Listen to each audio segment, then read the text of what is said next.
Bem, hoje no Brasil nós estamos vivendo um tempo onde muito se cobra das autoridades, dos nossos governantes, e isso é legítimo.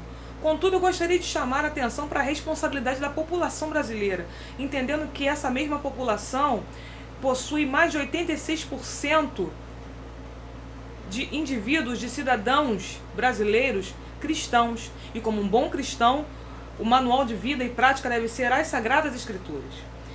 E partindo desse ponto, eu gostaria de ressaltar a carta de 1 Tessalonicenses, a carta que o apóstolo Paulo escreve aos Tessalonicenses. E essa carta, ela marca uma diferença das outras, porque ela é totalmente vazia de admoestações, de advertências, no que diz respeito à índole cristã. E diz mais, o apóstolo Paulo, ele exalta os Tessalonicenses, dizendo que eles eram um povo que agora poderia servir como padrão, como exemplo para outros cristãos. E não só para outros cristãos, mas para como qualquer outro indivíduo, porque até mesmo os não crentes, os não cristãos, espalhavam a boa índole dos Tessalonicenses. E a pergunta que não quer calar é: o que diferenciou os Tessalonicenses dos outros povos cristãos, dos outros crentes? Eles abandonaram a idolatria.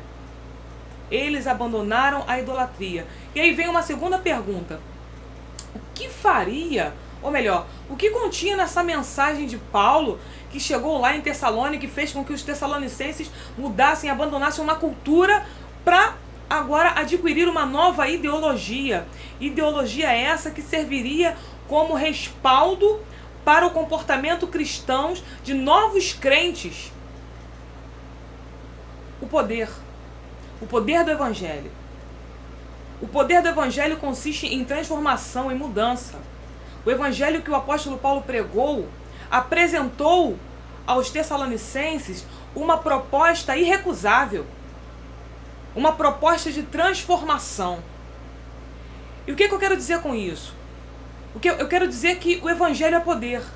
Eu quero dizer que o Evangelho é poder de Deus para mudar as situações, para fazer com que um povo idólatra, um povo que só pensa em fazer oferendas a deuses que não falam, que não ouvem, que não enxergam, esse povo mude, esse povo seja padrão de boas obras, esse povo mude a história local, esse povo marque a sua história por tantos e tantos anos, a ponto de eu hoje estar aqui fazendo um vídeo falando deles.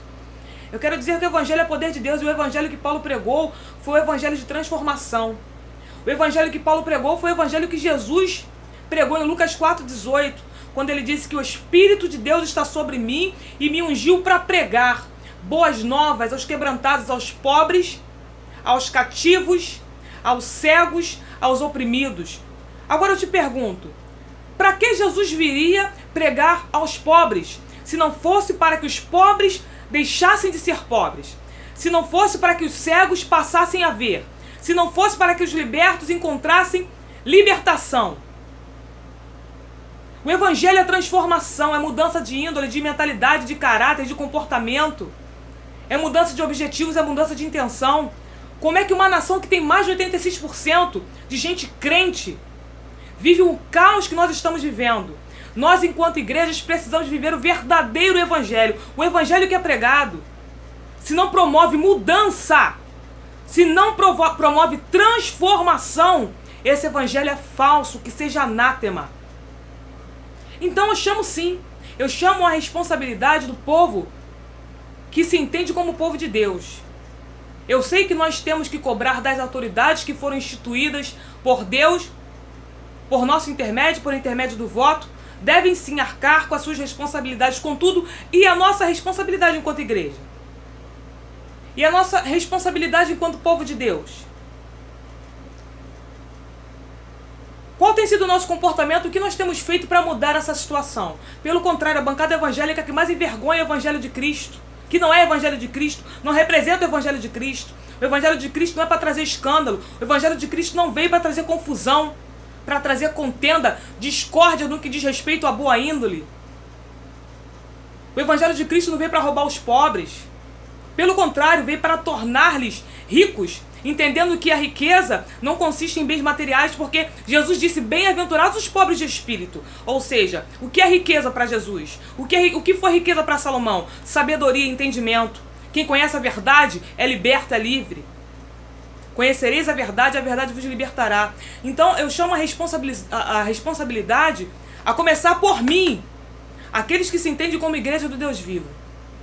Que possamos viver o evangelho fora das quatro paredes. Porque se o evangelho que nós temos pregado e vivido só serve para nos fazer bem quando nós ouvimos o louvor, quando nós estamos dentro do culto, quando nós ouvimos a música tal, se ele só consegue me fazer sentir bem quando estou dentro da igreja e quando estou fora eu não consigo ter paz em minhas doenças, em meus problemas, em minhas dívidas, as dificuldades, a onda de violência, esse evangelho não é o evangelho de Cristo. Se esse evangelho não mudou a história da minha rua, da minha vizinhança, da minha família, esse evangelho não é o evangelho de Cristo. E eu tenho certeza que o Espírito de Deus, que o poder do evangelho é capaz de transformar a realidade da minha casa, depois da minha rua, depois do meu bairro, da minha cidade e assim por diante. Eu sei que os dias são maus. Eu sei que os dias são maus. Contudo, a igreja está plantada na terra para pregar as boas novas de salvação. E a salvação que Jesus tem para a humanidade, ela não é uma salvação que começa só após a morte, mas ela começa agora. Existem pessoas que podem ser salvas de suas realidades agora, a começar por mim, a começar pelo meu testemunho. Então fica aí a minha reflexão, espero que você faça bom uso dela, e é isso.